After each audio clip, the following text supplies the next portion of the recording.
It is a new low for the VA. The bodies of dead veterans were allegedly left for months in a veterans hospital in Illinois. This is according to whistleblower reports. The report says, quote, some veterans' remains have been left in our hospital morgue for 45 days or more until they have been stacked to capacity. Here now is Pete Hegseth. He is a U.S. Army veteran and a Fox News contributor. I heard you earlier today very fired up about this and very upset. Why does it upset you so much, Pete?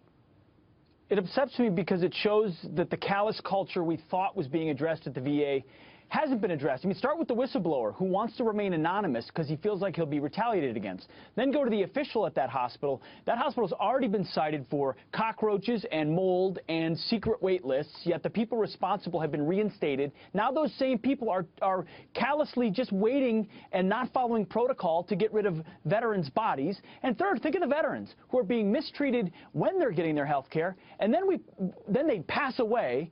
And we're not putting them in the ground in a respectful way. One body bag in particular was in there so long the body liquefied, and then when they tried to move it, the bag exploded. I mean, think about that. It's sick. And these are the people that served our country. This is the treatment they get at the VA. Yeah. No, it's incredible. And like you said, I mean, what's really amazing about this is that the chief of patient administration, Chief Wirtjes, yes. Chris Wirtjes, sorry. There have been so many complaints against him, and he remains at this hospital and doesn't get fired. Of course, because this White House, this VA Secretary Bob McDonnell have done everything they can to prevent real accountability. Everything they can to side with unions so that failed administrators like this can keep their jobs, even when they're grossly negligent. This is why people are so fired up about the VA and want it to be cleaned house, is because the officials they have at the very top are never, ever held accountable. And I feel like it's Groundhog Day talking about these stories, and they keep getting worse and worse. The culture doesn't change unless bad apples leave. Veterans know that, which is why they demand things to change. Maybe it's just the way the system is structured, Pete, because I worry that as we watch what's happening with Obamacare and that you see the regular insurance companies leave the system because they've lost too much money, and it moves towards what I think President Obama intended in the first place, which is this, just like the VA, a single-payer system, where you have people that are basically covered by the government and served by the government. Taxpayer dollars are used.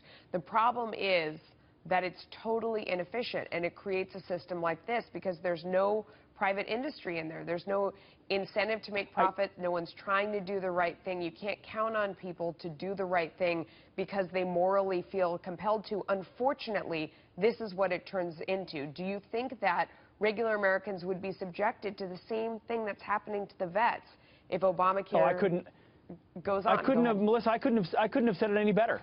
Veterans have had Obamacare. Veterans have had single-payer, government-run, top-down health care. It's called the Department of Veterans Affairs. If you want this kind of treatment, then you go to a single-payer system for 330 Americans. If we can't do it for 22 million veterans, only 7.5 of which actually are enrolled and use VA care, for $160 billion, it's the second largest department in the federal government. If veterans are still on secret waiting lists and waiting for their bodies to be buried when the protocols are clear, then what are average Americans going to get who didn't serve their country? I mean, wake up, people. This is government running your health care. If you want more of this, then go to Barack Obama and Hillary Clinton. Otherwise, choices and competition and private options are what really shine light on things like this. No, it's amazing. Wake up, America. This is what you're going to get as well.